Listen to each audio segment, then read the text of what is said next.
আসসালামু আলাইকুম। আশা করি প্রত্যেকেই ভালো আছেন। তো আজকে আমরা কথা বলবো ওভার ওয়ালেটের রেসিডেন্সিয়াল অ্যাড্রেস ভেরিফিকেশন নিয়ে। তো এইটা অনেকেই প্রবলেমে পড়ছেন যে আপনারা ইমেল এবং আইডেন্টি ভেরিফিকেশন অর্থাৎ লেভেল 1 লেভেল 2 করছেন, কিন্তু লেভেল 3 ভেরিফাই করতে পারতেছেন না। আবার অনেকেই আছেন যে শুধুমাত্র লেভেল 1 লেভেল 2 করছেন, এতেই আপনার কেওয়াইসি বা সাইবিলিটা চেক হয়ে গেছে। বাট অনেকেই আছে, যেমন আমার লেভেল 1 লেভেল 2 কমপ্লিট থাকার পরও কিন্তু আমার কেওয়াইসিটা এখনও ভেরিফাইড হয়নি। তো আমি একটা প্রসেস দেখাবো, যেটার ভিতরে আপনি আজকের কেওয়াইসিটা সাবমিট করলে ইনশাল্লাহ আপনার কেওয়াইসিটা ভেরিফাইড হবে। তো এইটা ক্রেডিট গোজ টু হিম, এক ভাই আমাকে এটা দিছে, অর্থাৎ আমি তাকে ক্রেডিট দিচ্ছি, তিনি আমাকে এই ওয়েটা দিছে। তো আমি সাবমিট করছি, এখন আমার কেওয়াইসিটা হয়নি, আশা করি খুব শীঘ্র হয়ে যাবে। তো আপনারাও যদি এইভাবে সাবমিট করেন, কারণ এইভাবে দেখছি অনেকেই কেওয়াইসিটা করছে বা কেওয়াইসি সাবমিট করার পর তাদের কেওয়াইসিটা হয়ে গেছে, অর্থাৎ রেসিডেন্সিয়াল অ্যাড্রেস ভেরিফিকেশনটা হয়ে গেছে। তো আমি এটু যে বিষয়টা গাইড করব। তো এর আগে আপনাদের ইমেল এবং আপনার আইডেন্টি ভেরিফিকেশন কীভাবে করবেন, এটার জন্য আমরা একটা ভিডিও দিয়েছিলাম গতকাল। এই ভিডিওটা অবশ্যই দেখবেন, তাহলে আপনি যদি ইমেল এবং আপনার এনআইডি কার্ড ভেরিফিকেশনটা না করে থাকেন, এই ভিডিওটা দেখে ফুল প্রসেস দেখানো আছে, এ টু জেড গাইড করা আছে, আপনি অবশ্যই দেখে ধাপে ধাপে এটা করে নেবেন। তো আরেকটা রিকোয়েস্ট, যারা এখন আমাদের এই ছোট্ট টেলিগ্রামটাতে যুক্ত হন নাই, অর্থাৎ আর্নিং 360 যুক্ত হন নাই, দ্রুত যুক্ত হয়ে নেন, কারণ আমাদের এই ভিডিও ডেসক্রিপশন বক্সে লিঙ্ক দেওয়া থাকবে। আমাদের এটা চ্যানেলটা ছোটো হলেও কিন্তু ভাই এখানে আমরা সবসময় অথেন্টিক এবং ভেরিফাইড অফারগুলো আপনাদের জন্য বাছাই করে শেয়ার করার ট্রাই করি, যাতে আপনারা ভালো একটা পেমেন্ট এখান থেকে নিতে পারেন। তো আপনি যদি কোনো প্রকার পেমেন্ট অনলাইন থেকে নিতে চান, তো অবশ্যই আমাদের এই ছোট্ট টেলিগ্রামটা যুক্ত হবেন।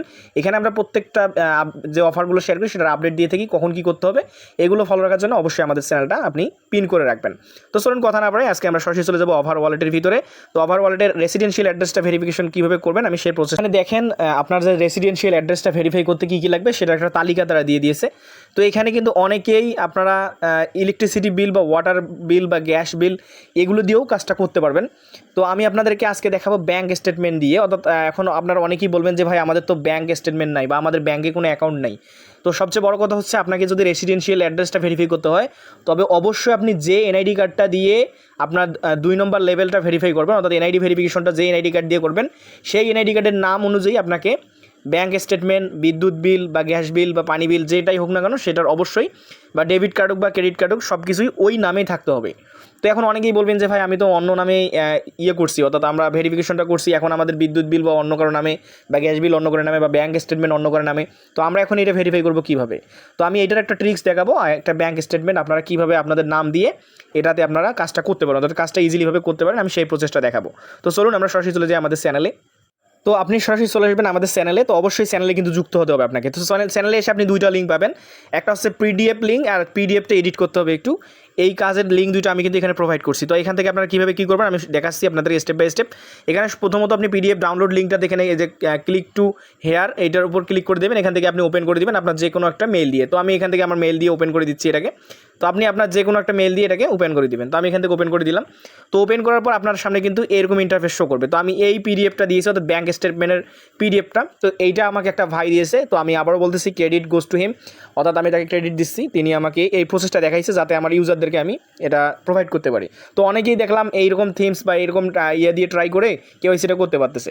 তো আপনি জাস্ট এটা ওপেন করে দিবেন, ওপেন করে এই যে 3 ডট আইকনে ক্লিক করে এটা ডাউনলোড করে নেবেন। তো আমি এখানে 3 ডট আইকনে ক্লিক করে দিচ্ছি, দিয়ে এখান থেকে যে ডাউনলোড অপশনটা দেখতেছেন এইটার উপর আপনি ক্লিক করে দেবেন, দিয়ে আপনি ডাউনলোড করে নেবেন। তো আপনার পিডিএফটা ডাউনলোড করা হলে এখন একটু পিডিএফটাকে আপনার এডিট করতে হবে। তো যেহেতু ওইটা হচ্ছে অন্য একজন ব্যক্তির, আপনাকে একটু এডিট করে আপনি যে এনআইডি কার্ডটা দিয়ে এখানে সাবমিট করেন সেই এনআইডি কার্ডের নাম ঠিকানাগুলো একটু বসাই দিতে হবে।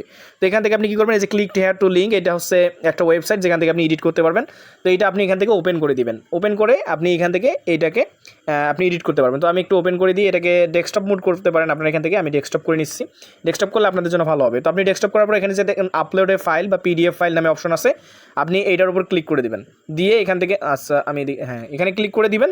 দেওয়ার পরে আপনার সরাসরি আপনার কিন্তু যে পিডিএফটা ডাউনলোড করলেন সেখানে নিয়ে আসবে, বা আপনার এখানে মিডিয়া পার্কার নামে একটা অপশন আসবে। মিডিয়া পার্কারে ক্লিক করলে আপনার এখান থেকে যে পিডিএফটা আছে সেটা ওপেন করবেন। তো আমি এখান থেকে আমার পিডিএফটা ওপেন করে দিচ্ছি, অর্থাৎ এই পিডিএফটাকে আপনি কীভাবে এডিট করবেন আমি সেই প্রসেসটা আপনাকে দেখাই দিচ্ছি। তো আমি এখান থেকে পিডিএফটা ওপেন করে নিচ্ছি। তো দেখুন আমি পিডিএফটা ওপেন করে নিয়েছি, এখান থেকে এটা ওপেন ক্রস করে দিলাম, দিয়ে এই জায়গায় দেখেন এই যে কোনার দিকে কিছু প্লাস আইকন আছে, বা আপনি হাত দিয়েও কিন্তু এটা এডিট করতে পারেন বা একটু জুম করে নিতে পারেন। নিয়ে যে প্লাস আইকনে আপনি ক্লিক করতে পারেন, প্লাস আইকনে যে ক্লিক করলে একটু জুম হবে। তো প্লাস আইকনে ক্লিক করে জুম করে যদি আপনি এডিট করেন তাহলে আপনার ক্ষেত্রে ভালো হবে। তো এইভাবে নিয়ে টেনে নেবেন, নেওয়ার পরে যেখানে যেখানে আমার নামগুলো আছে বা আপনি এখান থেকে অ্যাড্রেস, এইটা কিন্তু একটু রং আছে, এটা আলাদা একটা অ্যাড্রেস। তো আপনি এখান থেকে যেগুলো আপনি এডিট করতে চাচ্ছেন সেগুলোর উপর ক্লিক করে দেবেন। যেমন এখানে আমার দেখুন ইসলামী ব্যাংক, এটা ঠিক থাকবে আপনার। তারপর এই যে এখানে কিন্তু আমি 24 সাল দিয়েছি, এটা ঠিক থাকবে। এগুলো আপনার এডিট করার দরকার নেই, এগুলো যা আছে তাই থাকবে। এখানে আমি 24 সাল দিয়েছি, তো এইগুলোতে আমি সব কিছু ঠিকঠাক রাখছি। তো আপনি এই যে নিচের যে অপশনটা আছে এইটা অবশ্যই ঠিক করবেন। তো এখান থেকে আমি দেখাচ্ছি আপনি কীভাবে কী করবেন। এখানে আমার নামটা অবশ্যই আপনি যে ব্রাঞ্চে আছেন বা যে আপনার ধরুন আপনি ঢাকাতে আছেন, তো ইসলামী ব্যাংকের ঢাকা শাখার লিঙ্কটা আপনি গুগলে সার্চ করবেন যে ইসলামী ব্যাংক ঢাকা শাখা, তাহলে দেখবেন যে আপনার একটা অ্যাড্রেস দিবে, সেটা এখানে বসাবেন। যেমন আমি এখান থেকে দেখুন ধাপ রোড রংপুর এইটা বসেছি। আপনি অবশ্যই এগুলো ঠিক করে নেবেন। আপনি যে ব্রাঞ্চের আছেন সেই ব্রাঞ্চের নামটা এখানে দেবেন, ব্রাঞ্চটা ঠিক থাকবে, আপনি আপনার জেলা বা ডিস্ট্রিক্টের নামটা দিয়ে দেবেন এখান থেকে। তো ধরুন আপনি এখান থেকে এডিট করবেন, এডিট করার জন্য এইটার উপর ক্লিক করবেন, করার পরে দেখবেন যে আপনার কিবোর্ড আসবে, আপনি এখান থেকে লিখে নেবেন। তারপরে এই যে নাম আছে, আপনি নামের উপর ক্লিক করলে এখান থেকে দেখেন নাম এডিট করতে পারবেন, আপনার পিতার নাম এবং আপনি যে এনআইডি কার্ডটা সাবমিট করছেন আপনার নাম, আপনার পিতার নাম, আপনার মাতার নাম বাংলায় থাকলেও আপনি অবশ্যই ইংলিশে এগুলো বসাই দেবেন। দেওয়ার পর এখান থেকে এই যে নাম্বার আছে, নাম্বারটা ঠিক থাকতে পারে, বাট আপনি এইখান থেকে যে কাস্টমার আইডি, এটা 2-1টা নাম্বার আপনি এখান থেকে চেঞ্জ করে দিবেন। এই যে কাস্টমার আইডি আছে এগুলো চেঞ্জ করে দিবেন, যে কোনো 2-1টা চেঞ্জ করে দিবেন নাম্বার।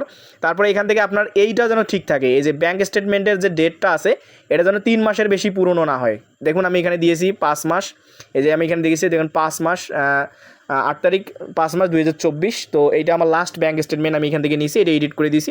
তো আপনি এবং নিচেও কিন্তু ঠিকঠাক করবেন, অর্থাৎ লাস্ট আপনার যে ডেটটা আছে, অর্থাৎ আপনি লাস্ট ট্রানজ্যাকশন করছেন 8/5/2024, আপনি এই জায়গায় দেখেন লেখা আছে 8/8/2023। তো আপনি এটা অবশ্যই চেঞ্জ করে দিবেন, ওই এডিট করে যেভাবে দেখালাম আপনি এডিট করলে এখানে ক্লিক করলে কিন্তু আপনার এডিট হয়ে যাবে। অর্থাৎ আপনি যদি এখানে ক্লিক করেন, করার পরে দেখেন আপনাকে এডিট করতে বলতেছে, আপনি নাম লিখতে পারবেন, এগুলো আপনি এডিট করে দিবেন। দেওয়ার পরে এখানে আরেকটা ইম্পর্টেন্ট কাজ আছে, সেটা হচ্ছে এই ডেটটা, অর্থাৎ আপনি কবে এইটা পাবলিশ বা প্রিন্ট করছেন, প্রিন্টের ডেটটাও কিন্তু আপনাকে চেঞ্জ করতে হবে। এখান থেকে 8/5/2024 করে দিবেন, যাতে আপনার এই স্টেটমেন্টটা 3 মাসের বেশি পুরনো না হয়। যদি আপনার এটা 3 মাসের বেশি পুরনো হয় তাহলে কিন্তু এখান থেকে আপনার মানে এটা হবে না আর কি, তারা গ্রহণযোগ্য হিসেবে নেবে না। তো অবশ্যই এগুলো এডিট করবেন আপনি 2024, যেখান থেকে এসেছে 2024 করে দেবেন, এবং যাতে 3 মাসের বেশি পুরনো না হয়। চাইলে আপনি এগুলো পরিবর্তন করতে পারেন, বাট এগুলো করার দরকার নাই। আপনি জাস্ট লাস্ট স্টেটমেন্ট অর্থাৎ লাস্ট ট্রানজ্যাকশন ডেটটা আপনি এইটার সাথে মিল রাখবেন, এই যে এইটার সাথে আপনার এই ট্রানজ্যাকশন যে ডেটটা আছে এটা মিল রাখবেন। এবং আপনাকে অবশ্যই আপনি যে ব্রাঞ্চে আছেন সেই ব্রাঞ্চের নামগুলো এখানে দিতে হবে। দেওয়ার পরে এখন বলবেন যে আমরা এটা সেভ করবো কীভাবে। নিচে দেখেন এই যে সেভ, অ্যাপ্লাই টু সেভ বা সেন্স নামে একটা অপশন আছে, এই যে অ্যাপ্লাই টু সেন্স, এইটার উপর ক্লিক করে দিবেন। এইখান থেকে ক্লিক করে দিলে কিন্তু আপনার এইটা অর্থাৎ কমপ্লিট হয়ে যাবে। অর্থাৎ আপনি যদি এই অ্যাপ্লাই টু সেন্সে ক্লিক করেন দেখবেন যে এইটা আপনার পিডিএফটা সেভ হয়ে যাবে। তো আপনার যখন পিডিএফটা সেভ হবে আপনি কিন্তু আপনার যে ওই রেসিডেন্সিয়াল অ্যাড্রেস আছে ওইখানে আপলোড দিয়ে দেবেন। তো আপনার ওইখানে হয়তো 2টা পার্ট আপলোড চাইবে, একটা হচ্ছে ফ্রন্ট পার্ট, ব্যাক পার্ট। তো ব্যাঙ্ক স্টেটমেন্টের কিন্তু একটা পার্টই হয়। তো ব্যাঙ্ক স্টেটমেন্টের পার্টের জন্য আপনি কী করবেন, ফ্রন্ট পার্টও দিবেন এইটা, ব্যাক পার্টেও দিবেন এইটা। তো যেহেতু সবার হচ্ছে, আশা করি যে আপনাদেরও হবে ইনশাল্লাহ। এখান থেকে আপনি ট্রাই করেন, আমি যেভাবে দেখালাম আপনারা সেই প্রসেসটা এখানে ফুললি অ্যাপ্লাই করেন, দেখবেন যে আপনার কেওয়াইসিটা হয়ে যাবে।